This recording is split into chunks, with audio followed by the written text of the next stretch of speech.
आज श्री कृष्ण जन्माष्टमी है और इस त्योहार की भव्यता देखते ही बनती है, क्योंकि आज पूरे देश भर के मंदिरों में श्री कृष्ण के अवतरण दिवस को लेकर जोरदार तैयारियां की गई हैं। मंदिरों में भजन के कार्यक्रम आयोजित किए गए हैं और किस तरह मंदिरों को सजाया गया है, किस तरह लोग उत्सुक हैं श्री कृष्ण के जन्म दिवस को मनाने के लिए, आपको इस खबर में दिखाएंगे।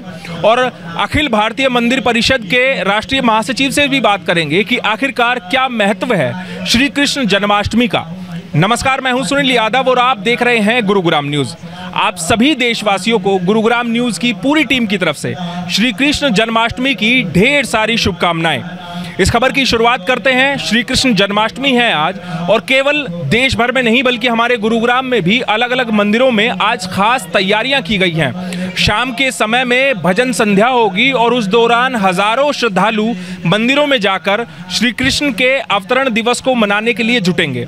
आज हम भी पहुंचे हैं गुरुग्राम के सेक्टर 109 में, जहां पर पीताम्बरा सूर्य नारायण मंदिर में विशेष कार्यक्रम को लेकर तैयारियां शुरू कर दी गई है। और यहां पर श्री कृष्ण जन्माष्टमी महोत्सव मनाने के लिए न केवल शाम को भजन संध्या होगी बल्कि दिन में भी मंत्रों के जाप का उच्चारण यहां पर किया जा रहा है। अलग अलग तरह से लोग श्री कृष्ण जन्माष्टमी को मना रहे हैं। जो लोग मंदिर नहीं जा पा रहे हैं वो अपने घरों में ही ठाकुर जी की प्रतिमाओं के लिए अलग अलग वस्त्र मंगा रहे हैं, उनको पहना रहे हैं, उनको सजा रहे हैं। हर तरफ श्री कृष्ण जन्माष्टमी की धूम है। कहीं पर दही हांडी फोड़ने का कार्यक्रम आयोजित किया गया है तो कहीं पर मंदिरों में बड़े बड़े पंडाल लगाए गए हैं, जहां पर देश भर से हजारों लाखों श्रद्धालु भक्त आकर अपनी श्रद्धा प्रकट कर रहे हैं। अब यहाँ पीताम्बरा सूर्य नारायण मंदिर में मैं मौजूद हूँ और यहाँ पर इस मंदिर के महंत हमारे साथ मौजूद हैं। इसके अलावा वो अखिल भारतीय मंदिर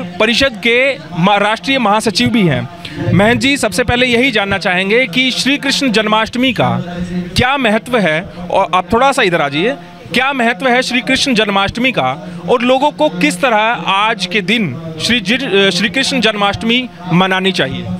देखिए, सबसे पहले तो मैं आपके माध्यम से, आपके गुरुग्राम न्यूज़ चैनल के माध्यम से सभी क्षेत्रवासियों को और देशवासियों को जन्माष्टमी की हार्दिक शुभकामनाएं प्रेषित करता हूं। मनुष्य के जीवन में जो अन्न का महत्व है, वायु का महत्व है, जल का महत्व है, इन तीनों के बिना आपको पता मनुष्य का जीवन नहीं रहेगा, वो समाप्त हो जाएगा।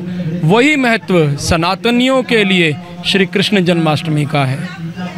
आपने महत्व पूछा तो श्री कृष्ण जन्माष्टमी का ये महत्व है हम सबके लिए, क्योंकि भगवान कृष्ण, भगवान नारायण जी अवतरित हुए बाल रूप में, कृष्ण रूप में आए और उन्होंने आके पूरे विश्व को भागवत गीता का जो संदेश दिया है, जिसकी वजह से आज आप देखिए सारी दुनिया भागवत गीता के अंदर जो विचार हैं, जो ज्ञान का भंडार है, उसको ग्रहण करने के लिए आतुर है। विदेशों से लोग आ रहे हैं भारत के अंदर में, हमारे संत महात्माओं के दर्शन करते हैं और बस एक ही निवेदन करते हैं कि हमें भागवत का उपदेश दे दीजिए, समझा दीजिए जीवन कैसे जीना है। तो ये जो बातें हैं ये इसलिए हो पाया ना क्योंकि हमारे जीवन में कृष्ण जन्मोत्सव आया। ना कृष्ण जन्मोत्सव आता ना भागवत मिलती हमें। हम सभी लोगों को भगवान का भजन करना चाहिए। आज के दिन घर में सारे लोग को सामूहिक रूप से भजन करना चाहिए। भगवान कृष्ण सामूहिकता का संदेश देते हैं। बचपन से देखिए, अगर माखन चोरी की भी अगर उनकी एक लीला है तो उन्होंने स्वयं वो सब करने में सक्षम थे, लेकिन उन्होंने क्या किया, अपने छोटे छोटे मित्रों की एक टोली बनाई, टोली बना के संगठित टोली करके उनको बताया किसकी क्या जिम्मेवारी है और कैसे हम सब लोग को जाके माखन चोरी करना है। उनकी वो लीला है। इसी प्रकार जैसे वो सब टोली बना के जाया करते थे गैया चराने के लिए, यमुना किनारे खेलते थे, तो वो ये जो सामूहिकता का भाव हमें कृष्ण से मिला सीखने के लिए, इसीलिए सभी लोगों को सामूहिकता के साथ भगवान कृष्ण की आज पूजा करनी चाहिए। पूरा परिवार एक साथ बैठे, सब अपने व्यस्ततम समय को 10 मिनट के लिए भगवान कृष्ण के लिए निकाल लें। घर में आप पूजा कीजिए और आपके आसपास जो भी मंदिर हैं, मंदिरों में जाके पूजा कीजिए। अगर परिवार में सामूहिकता का भाव आएगा तो ही समाज में सामूहिकता का भाव आता है, जो अत्यंत आवश्यक है। आज हम लोग न्यूक्लियर फैमिली, अलग अलग एक छोटे छोटे यूनिट्स में बंटते जा रहे हैं। पहले हमारे बड़े बड़े परिवार होते थे, चाचा ताऊ सब लोग इकट्ठा रहा करते थे। अब क्या हो गया, एक परिवार रह गया, ना थोड़े समय बाद ना चाचा का पता चलेगा, ना ताऊ रहेंगे, ना मामा, ये रिश्ते भी ख़त्म होते चले जाएंगे। इसलिए बहुत ज़रूरी है सामूहिकता का एहसास हो, परिवार सामूहिकता के साथ पूजा करे और मंदिरों में आके समाज भी सामूहिकता के साथ पूजा करे। चूँकि पालनहारा कहा जाता है श्री कृष्ण को, वो सृष्टि के पालन करता है, आज उनका जन्मोत्सव है। क्या खास कार्यक्रम का आयोजन आज पीताम्बरा सूर्य नारायण मंदिर में, गुरुग्राम के जो सेक्टर 109 में है, क्या खास कार्यक्रम का आयोजन उनके जन्मोत्सव पर किया जा रहा है और किस तरह से शाम की संध्या आज रहने वाली है? देखिए, आज पूरा जो शाम, सुबह से लेकर शाम तक सब कृष्ण में रहने जा रहा है, सब राधा में रहेगा, सब हम लोग राधा कृष्ण के नाम में डूबे हुए रहेंगे आज सुबह से शाम तक। लेकिन मैं आपको बता दूं, श्री पीताम्बरा सूर्य नारायण मंदिर में कृष्ण जन्माष्टमी की जो तैयारी है, जो पूजन है यहाँ पे, वो 10 अगस्त से चालू हो गया। एक हफ्ता का, एक सप्ताह का हम लोगों ने कृष्ण जन्मोत्सव का आयोजन मंदिर में किया। पहले दिन बहुत ही सुंदर भजन कीर्तन के माध्यम से इस्कॉन द्वारका से प्रभु हरिरूप दास प्रभु जी और उनके सारे भक्तगण आए, उन्होंने यहाँ पे भगवान का गुणगान किया। और फिर 11 तारीख से लेकर 14 तारीख तक कृष्ण कथा आयोजित की गई। और फिर कल 15 तारीख जब सारा देश स्वतंत्रता दिवस मना रहा था, तो यहाँ पर शाम के समय कृष्ण जी के भजन कीर्तन और उनकी लीलाओं के साथ में यहाँ पे बहुत अच्छा मंचन हुआ।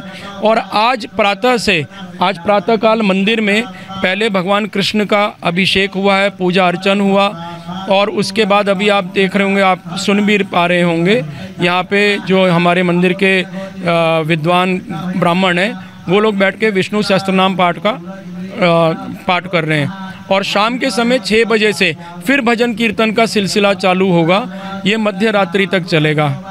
मध्य रात्रि जब भगवान का प्रकटोत्सव होगा, उस समय के बाद तक ये चलने जा रहा है।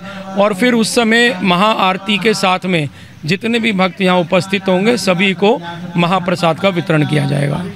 महन जी, एक सवाल ज़रूर उठता है, सोशल मीडिया का आज का ये आधुनिक दौर है और इस दौर में लोग जब इस तरह का एक बड़ा आयोजन होता है, कहते हैं कि पालनहारा, जैसे मैंने पहले कहा कि विश्व मानता है और ये तो सर्वोपरि है, तो जब इनके महोत्सव पर बहुत से लोग ऐसे हैं जो सोशल मीडिया पर पोस्ट भी करते हैं, शुभकामनाएं एक दूसरे को देते हैं, लेकिन फिर भी आज के इस समय में लोग जागरूक हो रहे हैं, लेकिन फिर भी लोग मंदिरों की ओर बहुत कम आते हैं। क्या आप मानते हैं कि लोगों को मंदिर आना चाहिए, कितना आना चाहिए, और क्यों लोग नहीं आ रहे हैं, उनको प्रोत्साहित करने के लिए क्या कुछ आप कहें? देखिए, ऐसे जो लोग हैं जिनको मंदिर आने के लिए ही अगर प्रोत्साहित करना पड़ा, तो वो व्यक्ति सनातनी किस नाम का? हर सनातनी को मंदिर जाना चाहिए, स्वेच्छा से जाना चाहिए। जितने भी मंदिर हैं, ये हमारे परम शक्ति के केंद्र हैं, चाहे छोटा मंदिर हो, बड़ा मंदिर हो, बहुत बड़े तीर्थ स्थल हो, वहाँ पे भगवान साक्षात विराजमान है। वहाँ से आपको आपकी सारी मनोकामनाएं अगर पूरी होनी है, जो कुछ भी व्यक्ति अच्छा सोचता है, लोग बुरा भी सोचते हैं, बुरा पूरा नहीं होना चाहिए कभी, लेकिन जो अच्छा सोचता है, अपने परिवार के लिए अच्छा कामना करता है, तो वो कौन पूरी करेगा? करने वाले तो वही है ना। आप उनके लिए दर्शन करने के लिए अगर एक दिन का समय नहीं निकाल सकते और पूरे 24 घंटे में 10 मिनट का समय नहीं निकाल सकते, तो जीवन निरर्थक है, फिर इसका कोई लाभ नहीं होना। और सोशल मीडिया पे जो पोस्ट्स हैं, जैसे हम शुभकामनाएं प्रेषित करते हैं, मैं आपको एक मैसेज भेज देता हूँ, ऐसे आपको सैकड़ों मैसेज आएंगे। हो सकता है आप हमारा संदेश ना पढ़ पाएँ, और किसी का पढ़े तो आप भी ये सोचेंगे मैं कितनों का जवाब दूं। लेकिन यदि मैं आपको एक घर आके आपको आज कृष्ण जन्माष्टमी की शुभकामनाएं देता हूं, या आप मेरे घर आके देते हैं, तो एक आत्मीयता बढ़ती है। भगवान कृष्ण ने आत्मीयता तो सिखाया था। वो दुर्योधन के पास क्या करने गए थे? दुर्योधन के पास भी आत्मीयता के भाव के साथ गए कि मैं आपके लिए प्रस्ताव लेके आया हूँ, विध्वंस होने वाला है, बचेगा कुछ भी नहीं, लेकिन मैं प्रस्ताव लेके आया हूँ क्योंकि मेरा कहीं ना कहीं एक नाता है आप लोगों से, आप मान लीजिए सब ठीक हो जाएगा। ये जो आत्मीयता का बोध है जो कृष्ण हमें कराते हैं, हम सभी को उसका अनुसरण करना चाहिए और एक दूसरे से मिल के कृष्ण की जन्मोत्सव की बधाई देनी चाहिए। कोई भी त्यौहार हो, कोई भी पर्व हो, हमें मिल के बधाई देना चाहिए। जिस दिन हम लोगों ने मिल के बधाई देने का सिलसिला आरंभ कर दिया, उस दिन सनातनियों का जो हम लोग कहते हैं ना कि विश्वगुरु बनने से कोई नहीं रोक पाएगा, सोशल मीडिया पे बधाई देते रहेंगे तो बेड़ा गर्क होने से भी कोई नहीं रोक पाएगा। एक अंतिम प्रश्न, आज लाखों करोड़ों भक्त ऐसे हैं श्री कृष्ण जी के जो आज उनके लिए उपवास भी रख रहे हैं, तो उनके लिए उपवास खोलने की शाम की विधि क्या होनी चाहिए? किस तरह उनको अपने उपवास को आगे निरंतर इसको शुरू रखना चाहिए?